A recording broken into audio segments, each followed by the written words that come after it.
मैं डॉक्टर सचिन शुक्ला। आज बच्चों हम पढ़ेंगे घातांकों के नियम। अब देखिए घात क्या होता है, जैसे मान लीजिए कहीं लिखा हुआ है ए की घात 2। इसका मतलब क्या है, ए तो इसका आधार है और इसका घातांक कितना है 2।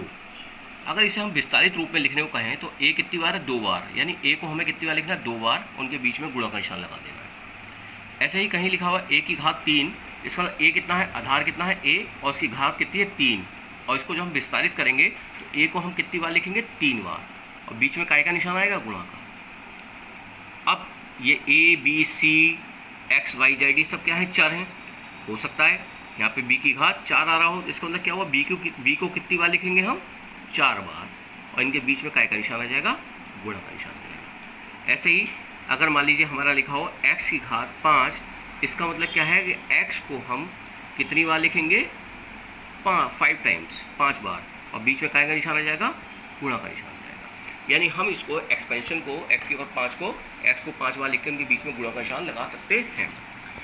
जस्ट इसका उल्टा भी हो सकता है। अगर कहीं लिखा हो a गुणा a गुणा a गुणा a, तो इस कंडीशन में अगर आपसे कोई कहे इसे घात के रूप में लिखिए, तो हम इसे क्या लिख सकते हैं, देखिए कितनी गुणा हो रही है, a कितनी बार है, 1 2 3 4, और जब इनके बीच में गुणा का निशान होता है तो गुणा से घात बनती है, तो ये क्या हो जाएगा, a की घात 4। सपोज करिए कहीं लिखा हो b गुणा b गुणा b गुणा b गुणा b।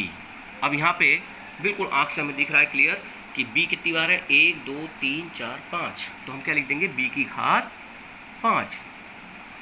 लेकिन क्या होता है, अब आप गौर से देखिए, ये सवाल हमें मिलता है। अब इसे देखने पे आप देख सकते हैं कि इसके अंदर a भी है, b भी है और शामिल है। तो इसमें हमें क्या देखना होता है कि बिल्कुल सेम चर हम पहले ढूंढते हैं। देखिए ए केरा ए 1 2 3, ए कितनी बार है, 1 2 3 बार है, तो हम सीधे लिख देंगे ए की घात 3। बी कितनी बार है, 1 2 2 बार है, तो क्या लिख देंगे, बी की घात 2, और इसको हम इस रूप में लिख सकते हैं। अब इस सवाल को हम थोड़ा सा बढ़ा देते हैं। मान लीजिए हमें एक सवाल मिला, ए की घात 3 बी की घात 2 और सी की घात 4 गुणा करनी है, ए की घात 4 बी की घात 3 और सी की घात 5 से ये गुणा करनी है। कुछ नहीं, हमें सिर्फ एक चीज़ देखनी है। अपने अपने जैसे एक शादी में जाते हैं तो उसके अंदर हमने क्या देख लिया, एक कप, प्लेट और चम्मच। ऐसे मान लीजिए कप है हमारे ए, प्लेट है हमारी बी और चम्मच है हमारे सी। वही चीज़ है बहुत आसान तरीके से। तो देखिए मेरी उंगली, ए की घात 3 यानी पे ए कितने हैं 3, और यहाँ पे यानी कप कितने हैं 3। ऐसे ए की घात 4 कितने हैं, ये 4, तो 3 ये और 4 ये मिलके कितने हो जाएंगे, 7। देखिए कैसे लिखा हमने। ऐसे ही बी देखिए, प्लेट देखिए, 2 ये हैं और 3 ये हैं। देखिए बी की घात 2 का मतलब बी कितने हैं 2, बी की घात 3 मतलब बी कितने हैं 3, 2 ये हैं 3 ये हैं, तो कितने को, बी की घात 5।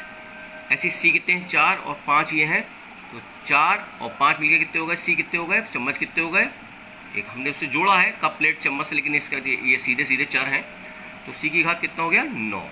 तो हमें यह बात पता लगी, जब उनके वेरिएबल्स एक जैसे होते हैं तो उस कंडीशन में उनकी घातें क्या हो रही हैं। यहाँ पे हमने क्या लिखा, ए की घात 3 और ए की घात 2, तो हम क्या लिख दे रहे हैं, ए की घात 5, यानी कि इनकी घातें जुड़ रही हैं। तभी तो हमने लिखा था ए की घात 5 कि 3 ये हैं 2 ये हैं, ए की घात 5।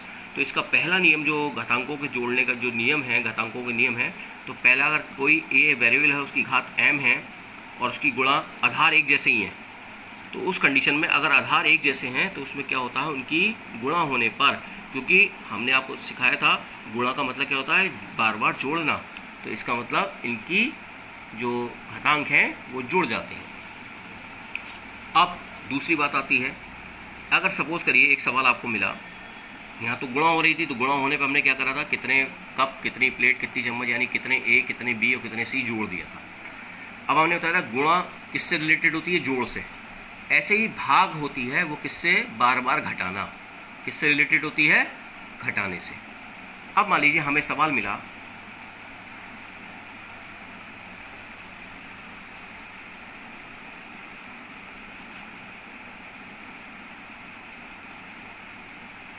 ये सवाल मिला। अब यहाँ पे बटे का निशान लगा, बटे का मतलब ही होता भाग, या तो ये सवाल इस रूप में लिखा होगा तो इस कंडीशन में क्या है, क्योंकि इसके अंदर एक नियम का हमें ध्यान रखना होता है, जैसे ये आधार की जब सेम होते हैं उनकी आपस में गुणा हो सकती है, उनकी भाग हो सकती है, यानी 1 की घात 4 को 1 की घात 2 से ही हमें भाग करनी है।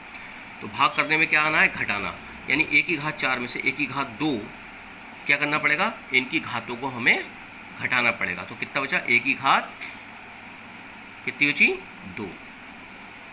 b की घात 3, भाग को हम भागने से जोड़ लेते हैं, ऐसे समझ लीजिए कि हमारी वो चीज़ भाग गई, चली गई, यानी भाग मतलब घटाना।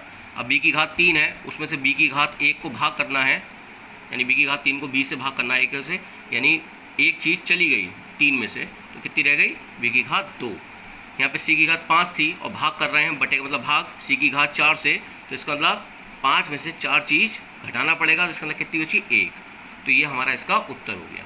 तो हमें एक बात पता लगी, अगर आधार एक जैसे हों और उनके बीच भाग हो रही हो, देखिए आधार इसका a है, इसका आधार a है, लेकिन इसकी घात कितनी m और इसकी घात कितनी n, तो उस कंडीशन में आधार को एक बार लिखकर उनकी घातों को घटा देते हैं। वही चीज़ हमने यहाँ करी, 1 की घात 4 में से 1 की घात 2 को जो भाग करा, तो यहाँ क्या बचा, 1 की घात 2, आधार को लिखा और उसमें से घातों को हमने घटा दिया। तो ये दूसरा नियम बन के आया।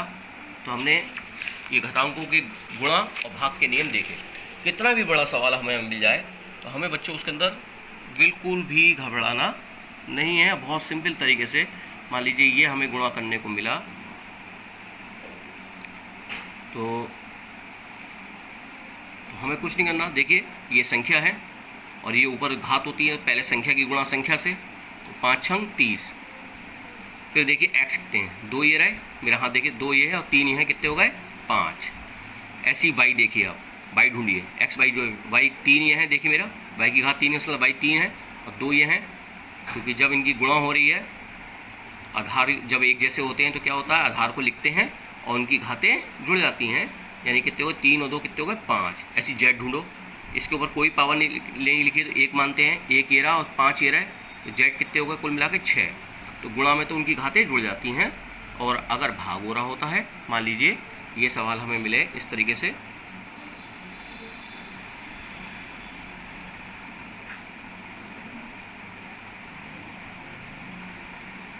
ये सवाल हमें मिला, तो संख्या की संख्या से भाग होगी, 6 छंग 36। अब देखिए x 4 यहाँ, 4 में से 2 चलेगा, भाग करना है यानी घटाना पड़ेगा, तो उसके अंदर कितना, x की घात 2, y की घात 5 है, 2 चलेगा, कितने बचे, y की घात 3, या z की घात 7 है और 3 चलेगा, कितने बचे, z की घात 4 बचे। और इस प्रकार से हमने ये सवालों को हम करेंगे। अब मैं आपको होमवर्क दूंगा, डॉक्टर सचिन शुक्ला।